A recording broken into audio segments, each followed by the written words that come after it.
Chapter 37.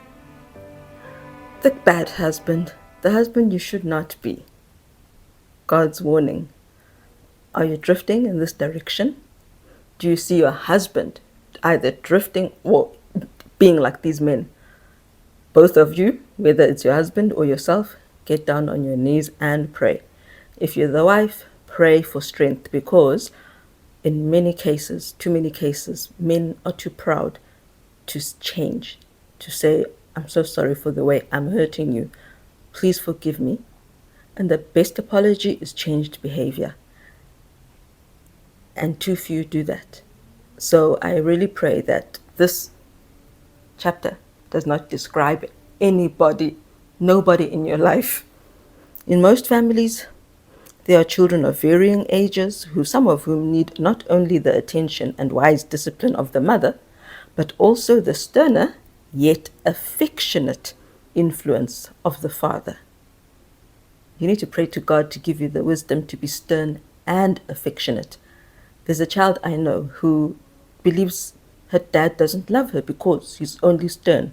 He's never affectionate. He might be playful sometimes, but most of the time, if he talks to them, he's stern. And she asked her mother, what do you mean we? What do you mean we? The mother said, we love you. And she said, Dad loves me. Fathers, there is a lot of damage you are doing in your families by being like this man or these men. Please, I pray, for the sake of your salvation, these are all salvation issues. Being like this is a sin, as you will hear. All of this is important. And I reinforce this because I've heard or I know of too many women who go to the church leaders and submit their husbands who are like this. And it's like it's nothing. Like they said nothing. And the very same people who they've told that my husband is a sinner, my husband is a hypocrite, they reuse them to keep preaching and keep preaching and keep preaching. They do the work of the devil, encouraging the sinner to continue sinning because, hey, I've turned a blind eye to your sin, so it's obviously not a sin. She's the crazy one. We're fighting in many directions. The devil is everywhere, not only in our wives, if they're the problem, but on our husbands and in those around us who encourage and support. We really need to pray for strength to be right, do right, and strength to continue and endure. Anyway, and for our children, back to the point, our children need good families. When they come from a family of no love, twisted love, they marry a man who has twisted love as well. Girls especially do that. Few fathers consider this matter in its due importance. They fall into neglect of their own duty and thus heap grievous burdens upon the mother, at the same time feeling at liberty to criticize and condemn her actions according to their judgment. I'm thankful for the people who reach out privately. My email address is there in my description. I'm really thankful for opening your worlds to me. And the world is open. The world is sad. This is happening in real life, where the man will say, the children shouldn't be wearing red shoes. And the wife will say, well, I felt they should.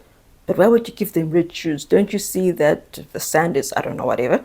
And then the wife says, well, I felt they should wear red shoes because it matches with their stockings that are dotted red and white. And then he says, oh, so now you want to fight. Gaslighting is rampant, truly rampant. Men are able to criticize and condemn the wife based on their judgments, not on God's judgment. God just sees a woman who's explaining herself. God just sees a conversation that is trying to get to the same ground, to reach the same page. But constantly, this man says, oh, you want to fight now? I don't know, people. There's a lot of pain that is going out there. And these are grievous burdens. And God did not want us to ever kill. By doing this, we are killing. Thou shalt not kill. If you say a rude word to your brother, you're killing. If you heap emotional pain on your spouse, you are a murderer. And so they not only aren't affectionate and kind to their children, but they then have the nerve to criticize and condemn the wife, not because she's disobeying God, but because she's not doing things the way they want. I know people like that. I'm sure many of us do. I know a lady whose father is like that, and there's only peace when the mother is gone, because then the father doesn't have her to pick on and bite at. And yet the poor woman is innocent anyway and doesn't deserve that biting. Under this heavy sense of responsibility and censure, because she wants her child to be happy. No child wants to hear, does dad really love me? So she's got this heavy sense of responsibility. She now has to try and overcompensate. And then there's this undeserved censure.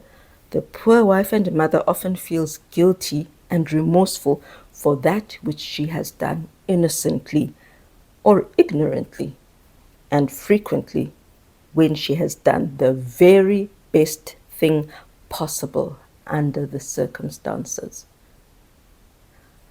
Yet, when her wearisome efforts should be appreciated and approved, and her heart made glad, she is obliged to walk under a cloud of sorrow and condemnation, because her husband, while ignoring his own duty, expects her to fulfill both her own and his to his satisfaction, regardless of preventing circumstances, like principle. He wants her support for things that are ungodly, and then he berates her. Okay, this is another example. He berates her for going out immodest with immodest males and females. I'm thankful for you, Adventist term believers, because we are there, and we encourage each other. So yes, the husband wants her to support him. Well, you should be there then. If you don't like what I'm doing, you'll see that I'm not doing anything bad. And the wife says, but I don't want my children, our children, to think that I support the immodest, irreverent activities you are partaking in. So yes, she is then censured for not being supportive, but she would be going against her sin, against her principle. And this further down where it does say the woman should retain her individuality.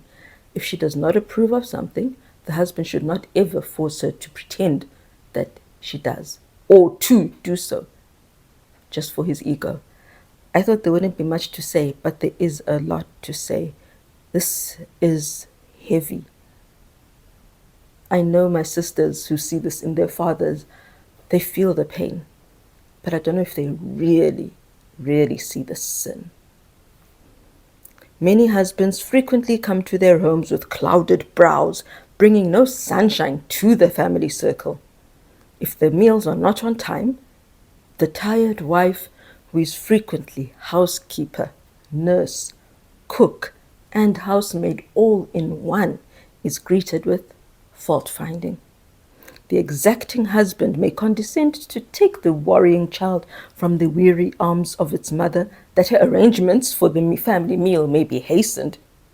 He wants to eat, so he will help because he wants to eat. But if the child is restless and frets in the arms of its father, he will seldom feel it his duty to act the nurse and seek to quiet and soothe it. He will seldom feel it his duty. He does not pause to consider how many hours the mother has endured the little one's fretfulness.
but calls out impatiently, "Here, mother, take your child."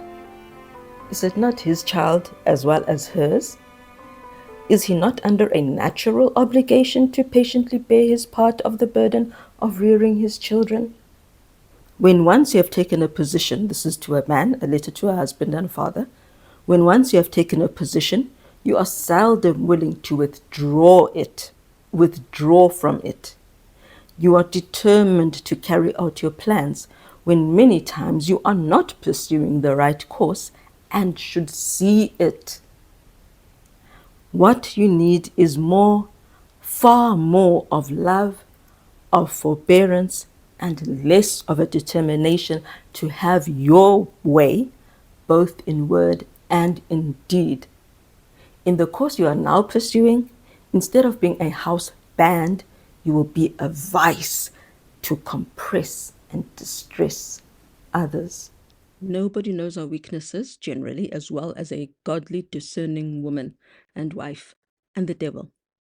There was a man who did exactly this, and indeed he proved to be a vice. He strangled his wife, metaphorically.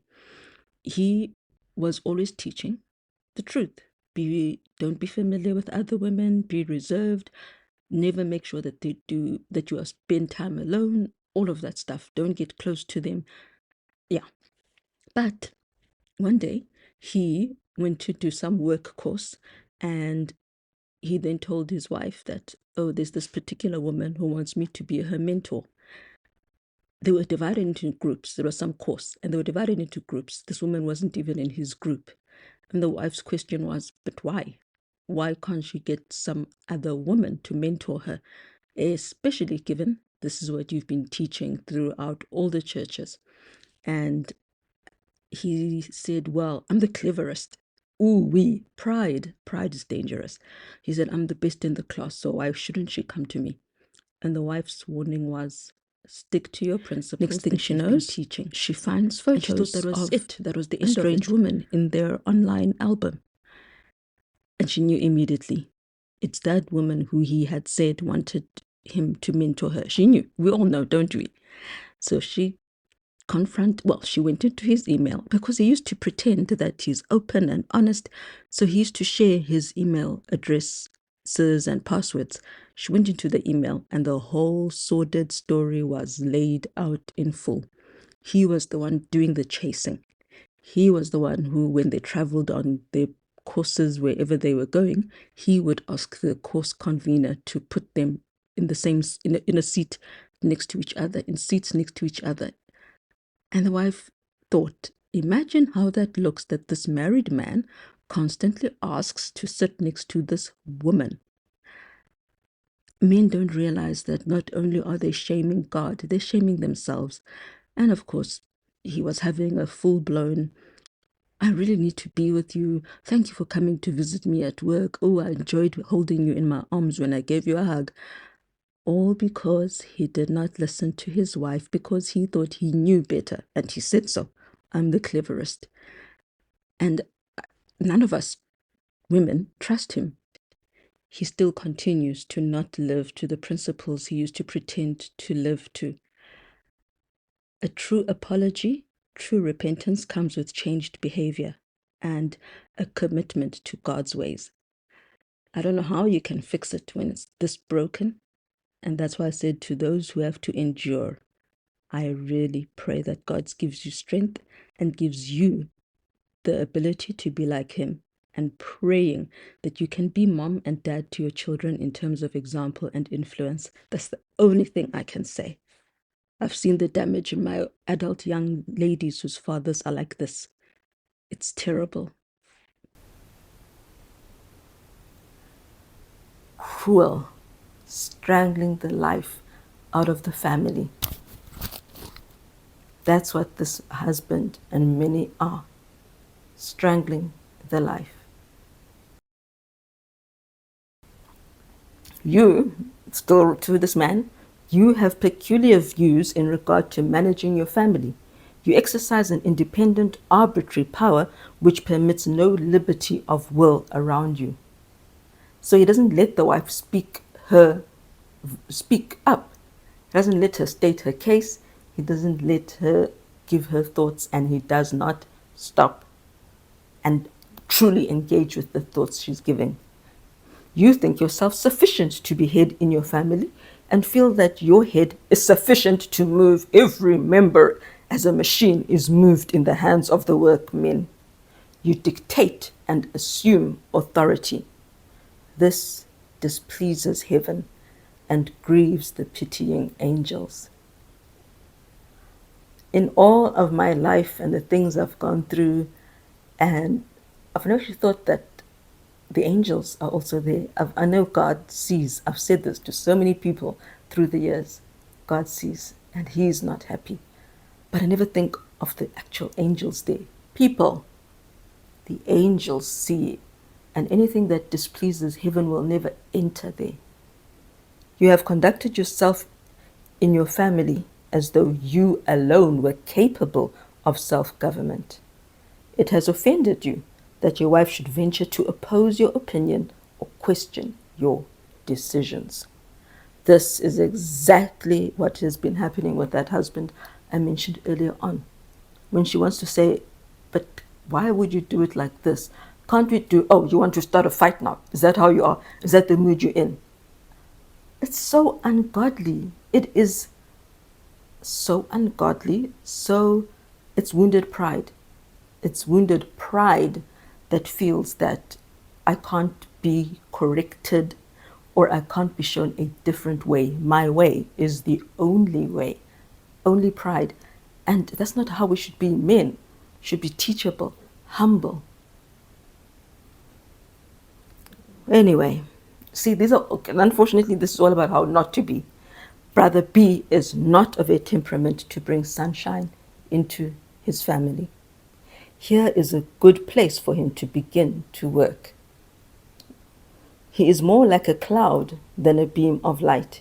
He is too selfish to speak words of approval to the members of his family, especially to the one of all others who should have his love and tender respect. He will say kind words to other people, or he'll tell the wife about Sally at work. Oh, I feel so sorry for her. And the wife is thinking, okay, and what about me?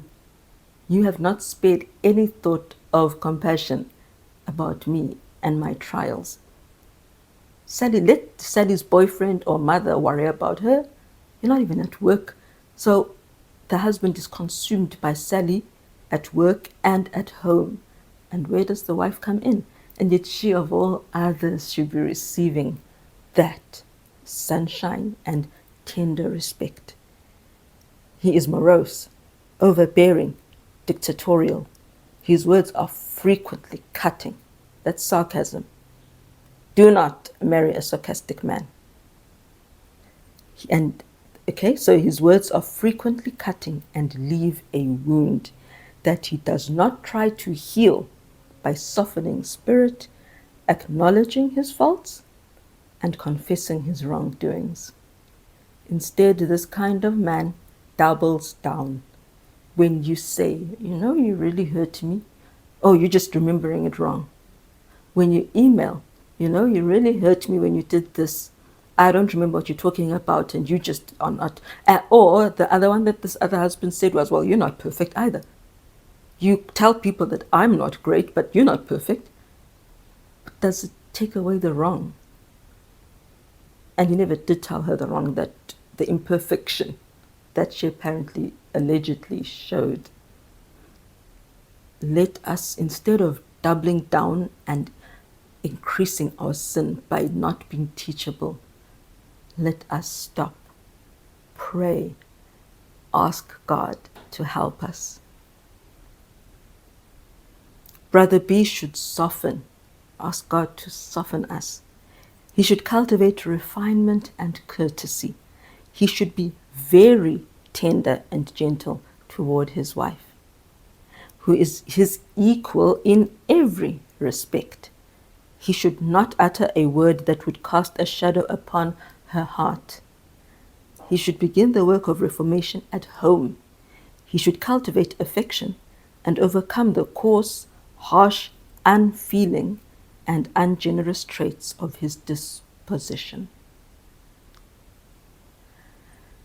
There are many men who are like this. Some actually end up being found out to be autistic. They're the humble men who do go for assessment. There's one I know of who the wife eventually said, I can't live with you. You are cold. You are cruel. You are cutting. You say things that are so hurtful to me, and I've tried. I'm going to divorce you. Unless you make a plan, go get assessed. And then he got assessed, and ooh, he's autistic, and he has a personality disorder. I don't know which one. And he is learning. He is going through counseling to try and be a proper husband. He is not like Brother B. And that is my plea. If your wife tells you there's something wrong, you need help, go and get the help. By not getting the help, it means you don't care about her heart. And yet you pledge to marry her, to protect her heart, but you're the one wounding it. And in the last part of such a husband, the description, what will happen? He will reap the result in seeing his wife dispirited and sickly, and his children marred with his own unlovely temper. Unfortunately, yes, the mother is the primary teacher, but she's not the only one in the home. If she's a godly mother, of course, it could be two ungodly parents, but even if the mother is everything she should be, if the father is like this, it reduces the chances of a good foundation. You expect too much of your wife and children. You censure too much. Why didn't you do this? Why didn't you pick that up? Pick that up, fix that. These are little children. We heard earlier on, don't expect them to be like full-grown adults. Be patient, but you just censure too much.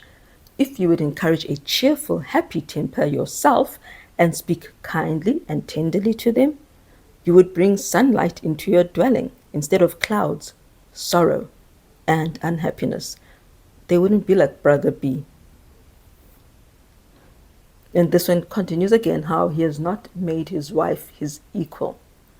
I have noticed, and I did comment to a wife I know, that what I've noticed in men is they seem to believe or pretend their wives are their equal. At church, they'll say, oh, my wife did such a clever thing or a kind thing, praise her for worrying about neighbors. But a few years go by and he becomes richer. His job, his role increases, so he gets promoted, he gets a different job, and suddenly he's the boss. And she is his underling, there to obey him, not to help him to make the right decision, but to support any decision he makes. And then you hear the phrase, well, it's my money anyway. When a godly husband knows that this is the family's money. And last week we discussed, the mother's role is deep, deeper than anything you could ever imagine, and more important than that man's job. So the money is nothing in God's eyes. All right, so he has not encouraged respect for his wife. He's not encouraged respect. How does he speak to you? How does he speak about you? Does he lead others to respect you? The disposition to leave deeds of kindness undone is a manifest weakness and defect in your character. Many people think, please, I'm not going to do those things. It's like my husband when I say, okay, can we have a Valentine's Day or a Mother's Day? Yeah, I ask for a Mother's Day. And I get told that's just commercial nonsense, just to get people to make money. And I say, okay, I don't want the flowers, I don't need the gifts, I don't need the breakfast in bed, I just need to rest. And it's just seen as not done. Men, let's do it. And it's a complaint I've seen over everywhere. Philippines, wives will talk about this online, that they are not seen. They're not respected. When you respect someone, you give them what they deserve. You honor them. When you respect someone, you honor them. And for now, that's what Mother's Day is about. honoring the mother of your children, teaching your children to honor their mother. And even if you don't do it and call it Mother's Day, but to never do it on any day, or as we have heard, it should be done naturally, constantly encouraging people to respect the wife, there's a problem there. So those wives who never get it, never get a recognition, there's a problem there. And it's a weakness in the man. I don't know if any man has ever actually realized, by my stance, I'm weak. I'm not the man I think I am. I'm a weakling. I need God. I need God. That which you would look upon as weakness, God regards as true Christian courtesy that should be exercised by every Christian, for this was the spirit which Christ manifested. He didn't even want Martha to cook for him. That's how he was. Just come listen and learn. Don't worry about all the work you have to do. Forget about that. Just come sit. Just learn from God. You don't need to serve me. That is Christ.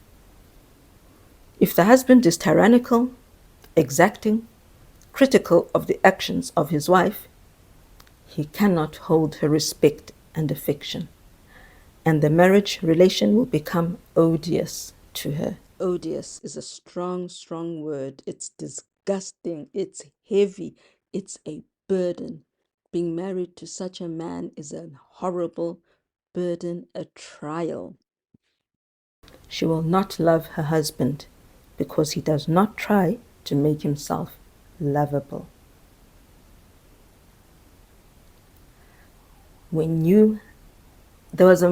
Okay, I'm sorry to go into the world. There was a man who is a total evil in jail, a man. But he did have a song that is true. When a woman's fed up, it's over. I'll just say that in case those who don't know it, don't know it. And that is what God has said. The love dies. She married you because she loves you, but because you have persisted and persisted and persisted and persisted, you have killed the love. And then you want to be surprised that she's not praising you. What is there to praise? What is there to thank you for? What is there to love in you if you're unlovable and you've made yourself unlovable? So I want you, man, if you've told your wife you don't say anything kind anymore, have you questioned why? If you say, well, they praise me, so I'm okay. So why aren't you also giving me the same accolades? Have you wondered why? You're not married to those people. You don't live with them 24/7. It's easy for them to praise you. You pretend to be something that they need. But at home, pretense goes away. And the real you shows, and your real you is unlovable. Ask yourself, what if I'm the problem? What if my wife has left me in heart because I left her before she could even leave me? And instead she had tried to draw me to her, but I insisted on leaving. Husbands should be careful, attentive, constant, as in consistent, faithful, and compassionate. Faithful. Never, if you have been unfaithful to your wife and she has forgiven you and kept you, don't ever forget that. She kept you. She forgave you and kept you instead of forgiving you and getting rid of you. If your wife has done so and she then wants to doubt something you say, there's a reason. You've proven yourself to be a liar. Obviously, you're not trustworthy. You've proven it yourself. You can't expect someone to trust you whose trust you have broken while you are pretending to be trustworthy, no less. So I'm speaking on behalf of many women whose husbands are like this, unfaithful, then surprised that the wife distrusts when all the time she had been trusting him, whether for that month or for those 2 sessions when he slept with someone, or for those months or years, she trusted him with all her heart, and he didn't care, and he was living a lie. Think about it. Before you expect respect for your word, remember that you don't deserve it because you've broken your word. Swallow the words of censure and criticism, and lament the fact that you are the cause of her not trusting you and believing you. I'm going to focus on this point because I know women who were cheated on in the very first month of their marriage. I know women who were cheated on after 14 years of marriage, and the way the husbands act thereafter is unbelievable. There's this expectation that the woman or the wife will act or feel the same way she felt when she gave her heart to the husband, but she gave her heart to a trustworthy, faithful person, not the person she ended up with. She's got the wrong person in her life. They should manifest love and sympathy. When the husband has the nobility of character, purity of heart, elevation of mind that every true Christian must possess,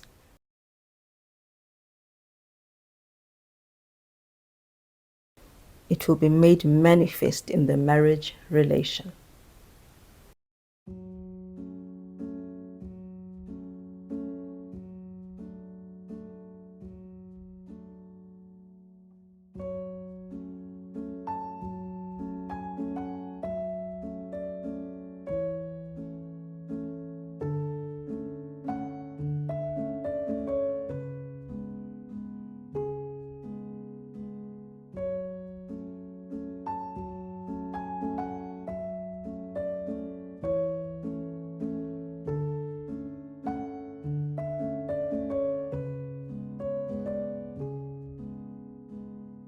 There are women who forgave, ignored, and ignored for many years, but instead of their behavior improving as people mature, it became worse, and they started to not love their husbands. There are many women who have begged their husbands to love them. It's hard out there. For every brother B is a broken-hearted wife. I sincerely, again, as I said at the beginning, I sincerely hope you don't know or not married to someone like a brother B. And I pray, if you're not married now, that you never marry someone like a brother B. It's easy to love bomb you, to pretend to be what you want them to be. But when the reality strikes and they're comfortable now and they feel they've got you trapped and that brother B comes out, I'd rather you never ever experience that. 5 years of bliss and 35 years of torment, that's not what I want for you. I want you to have a true Adventist home for life. May God help us to achieve that. And if we're not achieving it, if we are at fault, may God help us to improve, because He's got the power to do so. And if we are the ones who are victims of despicable, disrespectful wives or uncaring husbands, as I said at the beginning again, may God give us strength to endure and be the mother and father that our children need.